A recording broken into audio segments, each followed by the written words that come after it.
رادیو ممنوعه. رادیو ممنوعه. سلام عرض میکنم خدمت تمام مخاطبین عزیز چنل رادیو ممنوعه. امروز اومدیم تا براتون داستان یکی از اعترافات عزیزان رو بگیم. ضمناً این رو بگم که برای حفظ آبروی اشخاص اسمهایی که در داستان گفته میشه با اسمهای حقیقی متفاوته. قبل از اینکه بریم سراغ داستان یادتون نره چنل رو سابسکرایب بکنید و اگر از داستان خوشتون اومد ویدیو رو لایک بکنید و اعترافات خودتون رو میتونید به چنل تلگرام ما که آیدیشو در دیسکریپشن میذارم بفرستید.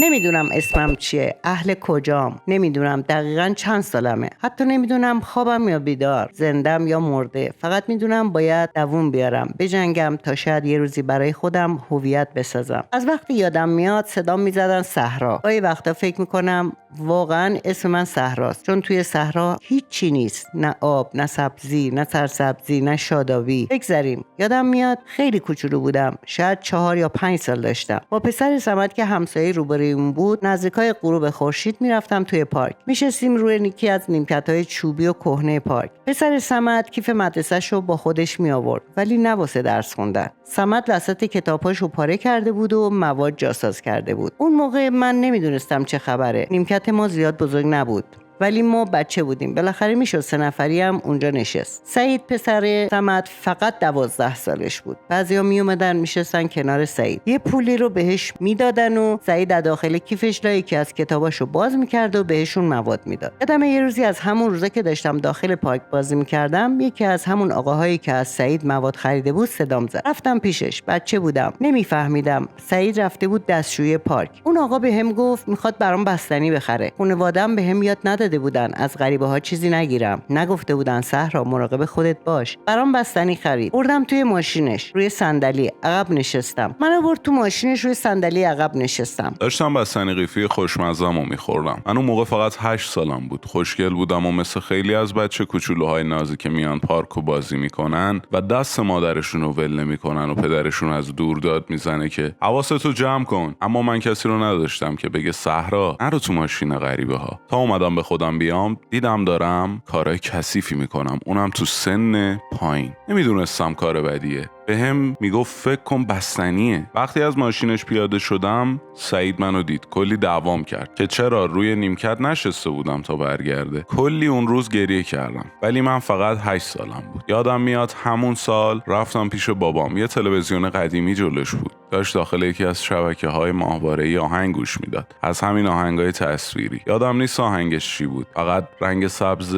پیکنیکی که جلوش بود یادمه. پخته شدن دود تریاک وقتی که سیخ داغش رو روی سوزن تریاکش میکشید یادمه. باهاش حرف میزدم ولی گوش نمیداد. من فقط میخواستم بهش بگم بابا جون، مهسا دختر آقا حمید داره میره مدرسه، منم میخوام برم مدرسه دکتر بشم. ولی اون داد میزد مهسا دختر آقا حمید گه خورده با تو، گم شو برو تو حیاط با عروسکت بازی کن. ولی من فقط میخواستم درس بخونم، اما به جاش سیلی خوردم. 10 سالم بود که مامانم مریض شد. بابام نبردتش دکتر، میگفت چای نبات بخور، عنبرنثارا دود کن، خوب میشی. ولی مامانم سرطان داشت. مگه عنبرنثارا سرطان رو هم خوب میکنه؟ اسم مامانم سمیه بود. غروبا که میشد منو چند تا بچه دیگر رو برمی داشت میبرد سر چهارراها، خیابونا، پارکا، هر جایی که میشد پول در آورد. مامان من تنها بود. خیلیا بهش میگفتن مامان. آخر شبم که میشد خورد و خسته برمیگشتیم سگدونی که بهش میگفتیم خونه. ما شناسنامه نداشتیم، جزو آمار حساب نمیشدیم، حتی شاید وجود نداشتیم.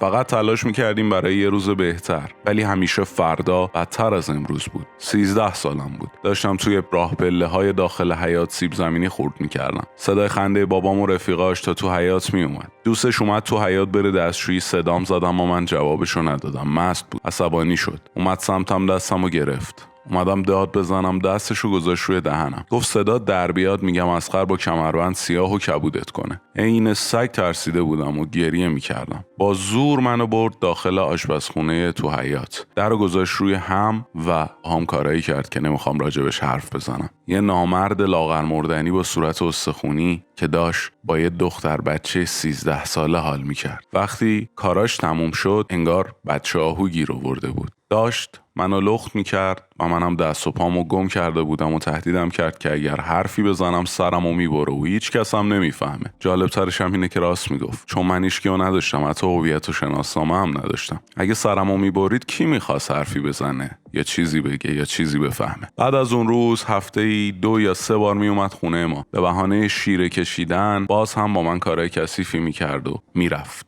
تا اینکه خبر اومد مامورا موقع فروختن مواد گرفتنشو باید چند سالی آبخنک بخوره. تازه داشتم نفس راحت میکشیدم که دیگه قرار نیست اذیتم کنه، تا به خودم اومدم دیدم توی 14 سالگی شدم عقد یکی حرومزاده تر از بابام پول نداشت خرج مستی و موادشو بده. منو فروخته بود به یه آدم 63 ساله، من فقط 14 سالم بود. 8 سال زنش بودم تا اینکه تصادف کرد و مرد. سال اولی که زن این پیرسک شدم هر روز منو میزد. بیناموس انگار دوست داشت که منو بزنه، با این سن و سالش دختر 14 ساله رو میزد. زندگی من شده بود شستن رختچرکای اون و خدمتکار اون بودن. این پیرمرد 2 تا پسر داشت از زن قبلیش که فوت شده بودن، اسماعیل و حسین. حسین توی ترکیه پارچه فروشی داشت، اسماعیل ساقی مواد بود. بابام نتونسته بود پول مواد اسماعیل رو بهش پس بده، منو فروخته بود به جای بدهیش. شده بودم زن بابای اسماعیل خودش زن داشت. سال دومی که گذشت اسماعیل به بهونه سر زدن به باباش می اومد و با من ارتباط برقرار میکرد. اولاش فقط در حد ارتباط ساده بود، اما بعدن شده بودم هرزه اسماعیل. وقتی حبیب مرد، شوهرمو میگم، تقریبا 20 سالم بود، نباید توی اون خونه میموندم. حبیب همه اموالش رو زد به نام پسراش، هیچی نداشت. تنها دارایی من لباسایی بود که داشتم و پولهایی که توی این 8 سال پس انداز کرده بودم. بعد از 40م حبیب وسایلمو برداشتم و از اون شهر لعنتی فرار کردم. رفتم یه شهر دیگه. 1 سال اونجا موندم تا آبا از آسیاب بیفته. شنیدم اسماعیل بعد از مردن باباش رفته ترکیه پیش حسین. بابا من مامورا ریخته بودن گرفته بودنشو به جرم بچه دزدی زندان بود. آخه میدونید من بچه اونا نبودم. خدا میدونه که چه روزی منو از کدوم محله و از کی دزدیده بودن تا مثل خیلی از بچهای دیگه که اونجا بودن کار کنم براشون. من صحرا هستم، یعنی صحرا صدام میزنن. 25 سالم، اهل تهرانم. 5 سالی میشه که برگشتم تهران. توی این 5 سال جنگیدم، تلاش کردم تا فردام بهتر از امروزم باشه. زیاد سواد ندارم چون بابام نذاشت برم مدرسه. خونه حبیب که بودم میرفتم مدرسه بزرگسالان. اینم بعد از 2 سال دیگه حبیب نذاشت برم. سال اولی که برگشتم هیچ جا رو نداشتم بمونم. روزا توی خیابونا بودم، شبا گوشه خیابون منتظر ماشین که شب رو تا صبح توی خونش بمونم. درسته هیچی نداشتم، ولی خدایی که به من هیچی نداده بود یه ظاهر خوشگل و یه انعام خوب داده بود که هزینه یک شب اقامت توی این شهر خراب شده رو فراهم میکرد. بعد از 5 سال تونستم یه خونه کوچیک رهن کنم، اونم با شناسنامه قلابی از کشوی کمد اتاق خواب یکی از همونایی که شب خونه‌شون مونده بودم و اونو دزدیده بودم. یادم 8 سالم بود، بچه بودم، نمیفهمیدم. یه آقایی برام بستنی خرید و بازم با پیشنهادهای منحرفانه با من کارهای بدی کرد. هنوزم کسی رو ندارم مراقبم باشه، هنوزم کسی نیست که بهم بگه صحرا سوار ماشین این آقا نشو. شاید امشب که رفتی خونش زنده بر نگردی. صحرا آخه کی توی این شهر دنبال جنازه یه دختر بی‌هویت میگرده؟ دیگه توی شهر صدام میزنن فاحشه. ناراحت نمیشم، گاهی وقتا باید فریاد بزنم من فاحشم، من هرزم.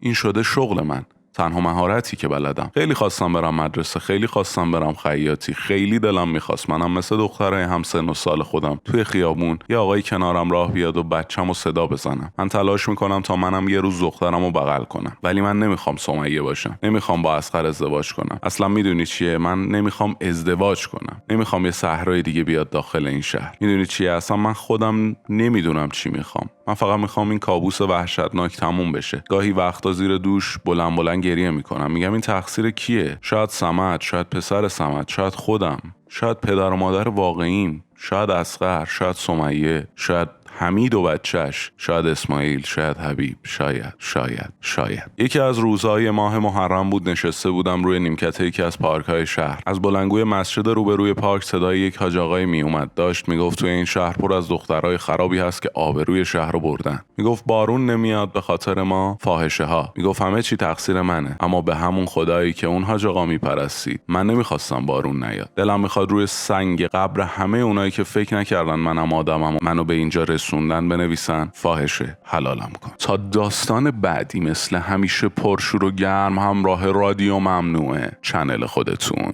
بمونید.